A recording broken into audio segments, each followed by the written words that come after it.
Pongan atención, aquí les traigo 13 cosas que posiblemente ustedes no sabían acerca del demonio. Vean pues. 13 cosas que tal vez no sabías del diablo y sus demonios, según el exorcista José Antonio Fortea. El reconocido exorcista padre José Antonio Fortea en su Summa Daemoniaca, menciona un gran conjunto de cuestiones relativas al demonio que es importante que todo cristiano lo tome en cuenta para el combate espiritual por alcanzar el cielo. Aquí 13 cosas que tal vez no sabías del diablo y sus demonios. 1. El enemigo tiene varios nombres. En el Antiguo Testamento se le llama Satán, que significaría adversario, enemigo, opositor. Asimismo, en el Nuevo Testamento se le nombra como diablo, que viene del verbo griego diabaio, acusar. En cambio la palabra demonio, del griego daimon, genio, es usado para designar a seres espirituales malignos. Lucifer es un nombre que no está en las Sagradas Escrituras y que significa estrella de la mañana o el que lleva la luz, lo cual recuerda la pena tan grande que es que siendo tan bello, cayera, indica el padre Fortea. Sin embargo, el presbítero sigue la misma idea de otro renombrado exorcista, padre Gabriele Amort, quien considera que Lucifer es el nombre propio del segundo demonio en importancia en la jerarquía demoníaca. 2. La gran prueba. Todos los ángeles al ser creados por Dios, sabían que Él era su creador, pero pasaron por una prueba antes de la visión de la esencia de la divinidad. A modo de comparación, el sacerdote explica que sería como decir que veían a Dios como una luz, que le oían como una voz majestuosa y santa, pero que su rostro seguía sin desvelarse. En esa prueba unos obedecieron, otros desobedecieron. Los que desobedecieron de forma irreversible se transformaron en demonios. Ellos mismos se transformaron en lo que son. Nadie les hizo así.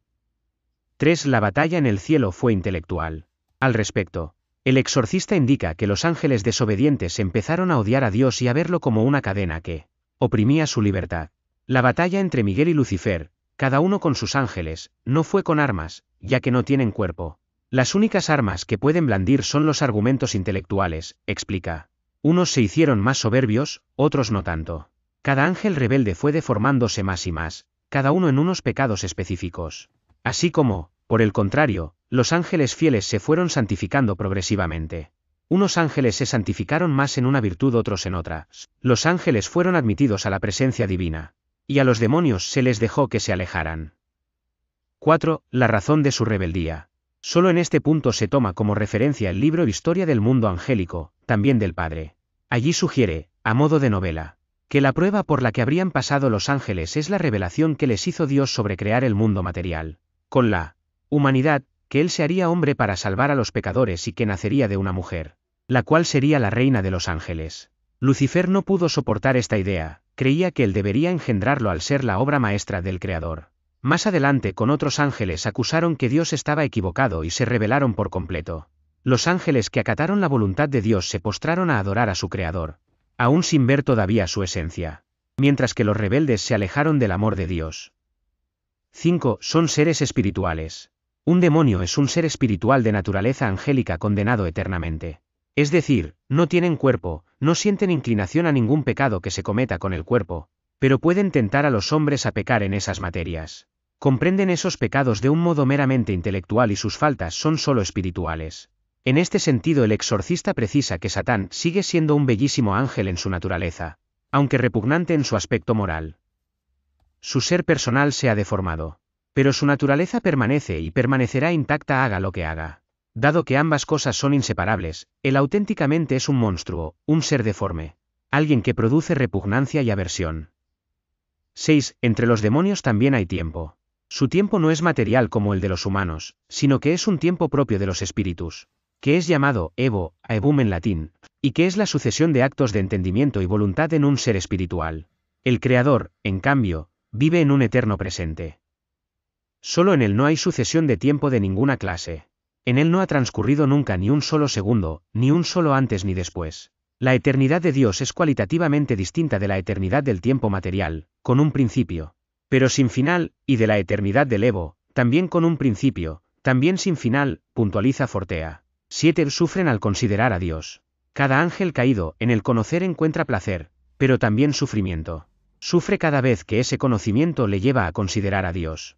Y el demonio percibe continuamente el orden y la gloria del Creador en todas las cosas. Hasta en las cosas aparentemente más neutras, él encuentra el reflejo y el recuerdo de los atributos divinos. Sin embargo, El exorcista plantea que el demonio no está siempre en cada instante sufriendo. Muchas veces simplemente piensa. Solo sufre en ciertos momentos, cuando se acuerda de Dios, cuando se vuelve a hacer consciente de su miserable estado, de su separación de Dios. 8. No conocen el futuro, ni pueden leer los pensamientos. Los demonios no ven el futuro, pero con su inteligencia muy superior a la del ser humano pueden deducir por sus causas algunas cosas que sucederán. No saben lo que uno decidirá porque la libertad humana es el gran factor de indeterminación en sus previsiones. Sostiene el padre Fortea. Los demonios pueden tentarnos pero no pueden leer nuestros pensamientos. Aunque dada su gran inteligencia pueden conjeturar lo que pensamos. Al ser seres más inteligentes que nosotros, deducen muchas más cosas y con más seguridad con muy pocos signos externos que lo que deduciríamos nosotros. Pero siempre hay que recordar que ellos están fuera de nuestra alma, solo Dios puede leer nuestra alma. 9. Cuidado con las tentaciones. El demonio nos puede introducir pensamientos, imágenes o recuerdos, pero no puede introducirse en nuestra voluntad. Podemos ser tentados, pero al final hacemos lo que queremos. Ni todos los poderes del infierno pueden forzar a alguien a cometer ni el más pequeño pecado, sostiene el sacerdote. De igual manera puntualiza que si uno es tentado y ora, la tentación desaparece. Es incompatible la tentación con la oración. La oración crea primero una barrera contra la tentación, pues nuestra voluntad y nuestra inteligencia se centran en Dios. Y si insistimos un poco más, el demonio no puede resistirla y huye. 10. Odian más a los ascetas. El exorcista Fortea afirma con seguridad que de todos los cristianos que están en la iglesia, al que más odia el demonio es al que se dedica a la ascesis, disciplina, ayuno, meditación, oración, sacrificios, etc., para alcanzar la virtud. El demonio odia mucho más al asceta que a la jerarquía eclesiástica o a los mismos exorcistas. El exorcista expulsa a una docena de demonios. El hombre que se mortifica, quebranta de un modo mucho más poderoso la influencia demoníaca en este mundo por el mero hecho de sobrellevar sobre su cuerpo y su espíritu la pasión cotidiana de su vida crucificada. 11. El significado de la cruz para los demonios. El presbítero describe que todos y cada uno de los demonios estaban allí, rodeando la cruz, contemplando con delectación su triunfo. No obstante, ellos no podían imaginar que era la mayor victoria del reino de los cielos que los dejó sin habla, con la resurrección. Dios Padre no había perdonado la pasión ni a su mismo Hijo. La pasión en la cruz suponía la prueba palpable de que la justicia divina no era transgredida en vano. Fue en ese momento cuando se hicieron plenamente conscientes todos los demonios de que su condenación no tendría indulto alguno por los siglos de los siglos. Por eso ellos, de estar contemplando la cruz con la alegría de su victoria maligna, pasaron a entender que para ellos sería para siempre el recuerdo terrible de la justicia divina.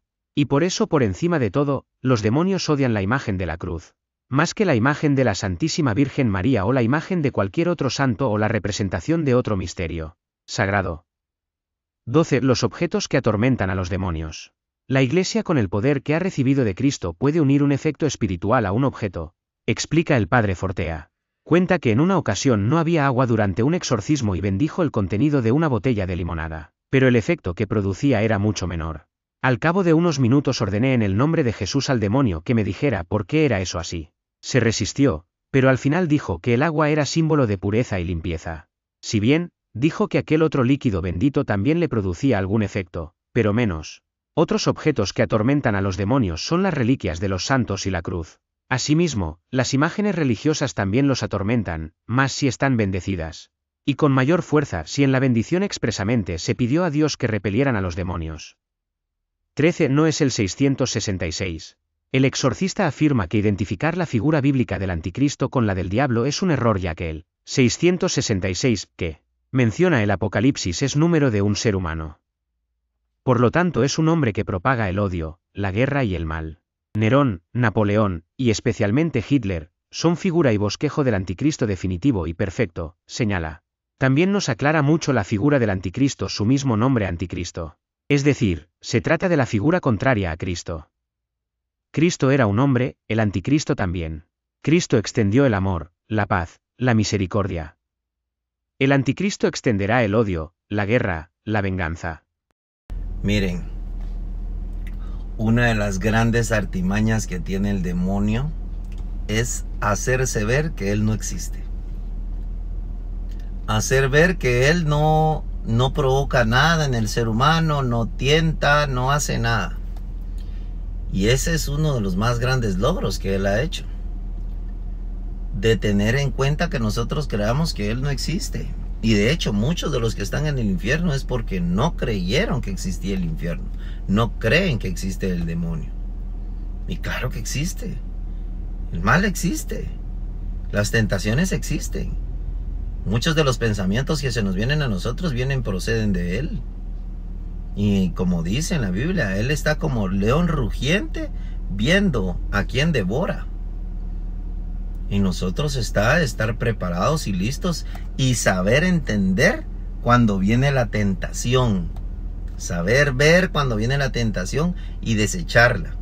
A mí me gusta explicar esto, que yo lo aprendí por un libro que yo leí de un monje ortodoxo, católico ortodoxo. Y dice, ¿cómo a nosotros viene el pecado? ¿Cómo nosotros caemos en el pecado? ¿Cómo verdaderamente podemos decir si yo pequé acerca de esto? Primero viene la tentación, ¿verdad? El pensamiento. Y viene por medio de un pensamiento. No viene por medio de nada más, sino viene por medio de un pensamiento. Ahí todavía no es pecado, solo está. Ahora, si nosotros le damos simpatía, esa es la palabra, simpatía, si uno le da simpatía a ese pecado, entonces en nosotros ya entró el pecado. Aún sin haberlo cometido todavía, pero ya lo tenemos en nuestra mente y en nuestro corazón. Entonces, ¿qué pasa? Cuando ya le damos simpatía, dice, lo voy a hacer. Y lo paramos haciendo. Y luego lo volvemos a hacer, y lo volvemos a hacer, y lo volvemos. Y cuando sentimos estamos atados a ese pecado, y ya es muy difícil salir. Por eso, cuando se nos venga un mal pensamiento, desecharlo rápido, tratar de orar. Si no estoy mal, San Juan de la Cruz decía, ¿cómo podemos venir y vencer muchas veces las tentaciones que nos vienen del demonio? Entonces, muchas veces nos vienen las tentaciones, Entonces, ¿qué es lo que nosotros tenemos que hacer? Orar, hasta que se vaya la tentación. Hasta que se vaya definitivamente la tentación. Entonces, se va. Hasta que nosotros sintamos que se va la tentación. Cuando vuelve a venir, volver a orar, hasta que se vaya. Entonces el demonio, como es tan astuto, dice, ya no lo voy a tentar por medio de esa tentación. Porque el demonio dice, lo que estoy haciendo es que lo estoy poniendo a orar. Entonces eso no me conviene, dice. Entonces, esa es una clave para nosotros vencer las tentaciones y vencer al demonio. Cuando viene una tentación, orar. Y orar hasta que verdaderamente se vaya. ¿Qué mejor si rezamos el Santo Rosario? Y cuando vuelva a venir otra vez, entonces el demonio, como dice, ya no va a atacar por medio de ese lado. Va a atacar por otro lado, pero ya no por medio de ese lado, porque sabe que lo que está haciendo es que nos está poniendo a orar. Les dejo ese dato pues para que lo tengan en cuenta. Que el demonio existe, el mal existe. Y que si no hacemos las cosas bien, hacerle compañía al infierno vamos a ir. Entonces hay que amar a todos, amar a Dios sobre todas las cosas, hacer las cosas bien, hacer la voluntad de Dios, amar a nuestro prójimo, ayudar a nuestro prójimo. Y listo. Se oye sencillo que es ganarse el cielo, pero vencer las tentaciones a veces se hace muy difícil. Se hace muy difícil. Por eso es la necesidad de la oración. La oración es la llave que abre los corazones y que se producen milagros por medio de la oración. Que Dios nos los bendiga pues. La Virgen me los cura con su santo manto. Espero que sea buena información esto para ustedes. Bye pues.